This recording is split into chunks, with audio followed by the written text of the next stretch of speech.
ಹಳೆ ಮೈಸೂರು ಭಾಗದಲ್ಲಿ ಈ ಬಾರಿ ಅತಿ ಹೆಚ್ಚಿನ ಸ್ಥಾನ ಗೆಲ್ಲಲೇಬೇಕು ಅಂತ ಸಿಎಂ ಸಿದ್ದರಾಮಯ್ಯನವರು ಪಣ ತೊಟ್ಟಿದ್ದಾರೆ. ಆ ಕಾರಣಕ್ಕೆ ರೆಸಾರ್ಟ್ ನಲ್ಲೇ ಉಳ್ಕೊಂಡು ಹಲವು ರಣತಂತ್ರಗಳನ್ನ ರೂಪಿಸುತ್ತಿದ್ದಾರೆ. ಈಗ ಮೈಸೂರು ಅಖಾಡದಲ್ಲಿ ಆಪರೇಷನ್ ಹಸ್ತ ದೊಡ್ಡ ಮಟ್ಟದಲ್ಲಿ ಸದ್ದು ಮಾಡ್ತಾ ಇದೆ. ಕೈ ಆಪರೇಷನ್ಗೆ ದೋಸ್ತಿ ತಂತ್ರವೇನು ಗೊತ್ತಾ? ಕಾಂಗ್ರೆಸ್ ಕಾರ್ಯಕ್ರಮಕ್ಕೆ ದೋಸ್ತಿ ಕೌಂಟರ್ ಕೊಡೋದಕ್ಕೆ ಮುಂದಾಗ್ತಾ ಇದೆ. ಸದ್ಯ ಏನ್ ಬೆಳವಣಿಗೆ ಆಗ್ತಾ ಇದೆ ಮೈಸೂರು ಅಖಾಡದಲ್ಲಿ? ದೋಸ್ತಿಗಳಿಗೂ ಪ್ರತಿಷ್ಠೆ, ಸಿಎಂ ಸಿದ್ದರಾಮಯ್ಯನವರಿಗೂ ಪ್ರತಿಷ್ಠೆ. ಕಾಂಗ್ರೆಸ್ಗೆ ಬಿಜೆಪಿಯಿಂದ ರಿವರ್ಸ್ ಆಪರೇಷನ್ ಶಾಕ್ ಎದುರಾಗಿದೆ. ಕಾಂಗ್ರೆಸ್ ಸ್ಥಳೀಯ ನಾಯಕರನ್ನ ಸೆಳೆಯೋದಕ್ಕೆ ಬಿಜೆಪಿ ತಂತ್ರ ರೂಪಿಸಿದೆ. ನಾಳೆಯೇ ಕೆಲ ಮುಖಂಡರು ಕಾರ್ಯಕರ್ತರು ಬಿಜೆಪಿಗೆ ಸೇರ್ಪಡೆಯಾಗಲಿದ್ದಾರೆ ಅನ್ನೋದರ ಡೀಟೇಲ್ ಸಿಗ್ತಾ ಇದೆ. ನಾಳೆ ಮೈಸೂರಿಗೆ ಡಿಸಿಎಂ ಡಿಕೆ ಶಿವಕುಮಾರ್ ಆಗಮನದ ಹೊತ್ತಲ್ಲೇ ಕಾಂಗ್ರೆಸ್ಗೆ ಬಿಗ್ ಶಾಕ್ ಕೊಡೋದಕ್ಕೆ ಬಿಜೆಪಿ ಎಲ್ಲಾ ರೀತಿಯ ತಯಾರಿ ಮಾಡಿಕೊಳ್ತಾ ಇದೆ. ಕಾಂಗ್ರೆಸ್ಗೆ ಕೌಂಟರ್ ಕೊಡೋದಕ್ಕೆ ದೋಸ್ತಿ ಸಭೆ. ಕಾರಣ ಈಗ ಆಲ್ರೆಡಿ ಸಿಎಂ ಸಿದ್ದರಾಮಯ್ಯನವರು ಯಡಿಯೂರಪ್ಪನವರ ಆಪ್ತರು ಎಸ್.ಟಿ. ಸೋಮಶೇಖರ್ ಅವರ ಆಪ್ತರನ್ನ ತಮ್ಮ ಪಕ್ಷಕ್ಕೆ ಸೆಳೆಯುವಲ್ಲಿ ಯಶಸ್ವಿಯಾಗಿದ್ದಾರೆ.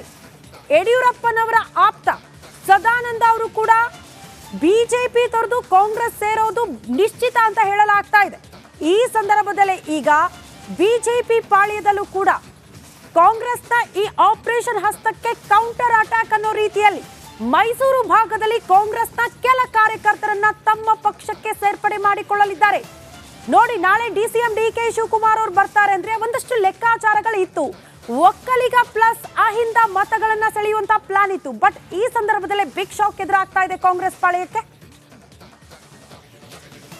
ಈ ಬಗ್ಗೆ ಮತ್ತಷ್ಟು ಡೀಟೇಲ್ಸ್ ಅನ್ನು ಕೊಡ್ತಾ ಹೋಗ್ತಾರೆ ನಮ್ಮ ಪ್ರತಿನಿಧಿ ವಿನೋದ್. ನೇರ ಸಂಪರ್ಕದಲ್ಲಿ ಜಾಯಿನ್ ಆಗ್ತಿದ್ದಾರೆ. ವಿನೋದ್, ಮೈಸೂರು ಲೋಕಸಭಾ ಅಖಾಡ ದಿನೇ ದಿನೇ ಬಹಳ ಕುತೂಹಲಕ್ಕೆ ಕಾರಣ ಆಗ್ತಾ ಇದೆ. ಜೊತೆಗೆ ದೋಸ್ತಿಗಳಿಗೂ ಕಾಂಗ್ರೆಸ್ ಪಾಳೆಯಕ್ಕೂ ದೊಡ್ಡ ಮಟ್ಟದ ಪ್ರತಿಷ್ಠೆ. ಈಗ ಆಪರೇಷನ್ ಹಸ್ತ, ಆಪರೇಷನ್ ಕಮಲದ ಸದ್ದು, ಏನ್ ಬೆಳವಣಿಗೆ ಆಗ್ತಾ ಇದೆ?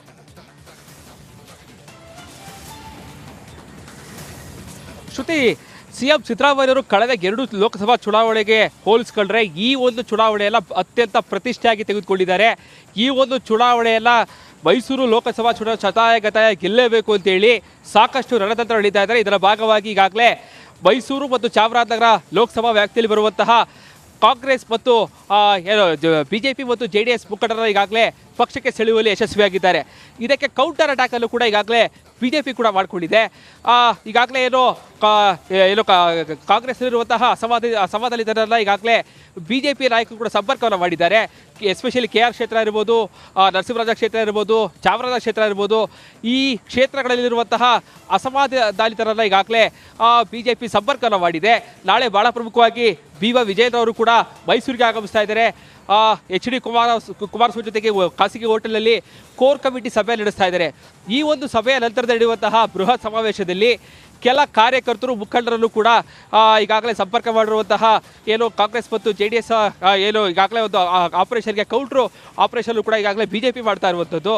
ಸೊ ಹೀಗಾಗಿ ನಾಳೆಯೇ ಆ ಕೆಲ ಮುಖಂಡರು ಮತ್ತು ಕಾರ್ಯಕರ್ತರೆಲ್ಲರೂ ಕೂಡ ಬೃಹತ್ ಸಮಾವೇಶದಲ್ಲಿ HD ಕುಮಾರಸ್ವಾಮಿ ಮತ್ತು BY ವಿಜಯೇಂದ್ರ ಅವರ ನೇತೃತ್ವದಲ್ಲಿ ಪಕ್ಷಕ್ಕೆ ಸೇರ್ಪಡೆ ಮಾಡ್ಕೊಳ್ಳೋದಕ್ಕೆ ಕೂಡ ಈಗಾಗಲೇ ಸಿದ್ಧತೆಗಳನ್ನ ಮಾಡಿಕೊಂಡಿರುವಂಥದ್ದು. ಕಳೆದ 3 ದಿನಗಳಿಂದಲೂ ಕೂಡ ಸಿಎಂ ಅವರು ಸಾಕಷ್ಟು ರಣತಂತ್ರವನ್ನು ಎಳೆದು ಸಾಕಷ್ಟು ಕಾರ್ಯಕರ್ತರು ಮುಖಂಡರಲ್ಲಿ ಈಗಾಗಲೇ ಪಕ್ಷಕ್ಕೆ ಸೆಳೆಯುವಲ್ಲಿ ಯಶಸ್ವಿಯಾಗಿದ್ದಾರೆ. ಇದಕ್ಕೆ ಕೌಂಟರ್ನ ಕೊಡಬೇಕು ಅಂತೇಳಿ ಈಗಾಗಲೇ BY ವಿಜಯೇಂದ್ರ ಖುದ್ದು ಆ ಕಡೆ ಕೇಳ್ತಾ ಇದ್ದಾರೆ. HD ಕುಮಾರಸ್ವಾಮಿ ಅವರು ಕೂಡ ಒಕ್ಕಲಿಗ ಮತವನ್ನು ತನ್ನ ಬಿಜೆಪಿ ಅಭ್ಯರ್ಥಿಗೆ ಬೀಳಬೇಕು, ಯಾವುದೇ ಕಾರಣಕ್ಕೂ ಕೂಡ ಮತ ವಿಭಜನೆ ಆಗಬಾರ್ದು ಅಂತೇಳಿ ಸಾಕಷ್ಟು ಸ್ಟ್ರಾಟಜಿಗಳನ್ನ ಮಾಡ್ತಾ ಇದ್ದಾರೆ. ನಾಳೆ DCM DK ಶಿವಕುಮಾರ್ ಅವರು ಬರ್ತಾ ಇದ್ದಾರೆ. ಅವರು ಕೂಡ ಒಂದಷ್ಟು ಒಕ್ಕಲಿಗ ಸಮುದಾಯದ ನಾಯಕರನ್ನ ಭೇಟಿಯಾಗಿ ಚುನಾವಣೆಯ ತಂತ್ರಗಾರಿಕೆ ಬಗ್ಗೆ ಸಾಕಷ್ಟು ರಣತಂತ್ರ ಹೊಡಿತಾ ಇದ್ದಾರೆ. ಇದಕ್ಕೆ ಕೌಂಟರ್ ಕೊಡಬೇಕು ಅಂತೇಳಿ ಈಗಾಗಲೇ HD ಕುಮಾರಸ್ವಾಮಿ ಅವರು ನಾಳೆ ಮೈಸೂರಿಗೆ ವಿಜೇಂದ್ರ ಜೊತೆ ಬರ್ತಾರ ಕಾರಣಕ್ಕಾಗಿ ಸಾಕಷ್ಟು ರಂಗನ ಪಡ್ಕೊಳ್ತಾ ಇದೆ. ಒಂದು ಕಡೆ ಯದುವೀರ್ ಅವರು ಸ್ಪರ್ಧೆ ಮಾಡಿದ್ದಾರೆ, ಮತ್ತೊಂದು ಕಡೆ ಕಾಮನ್ ಮ್ಯಾನ್ ಲಕ್ಷ್ಮಣ್ ಅವರು ಕೂಡ ಸ್ಪರ್ಧೆಗಿಳಿದಿದ್ದಾರೆ.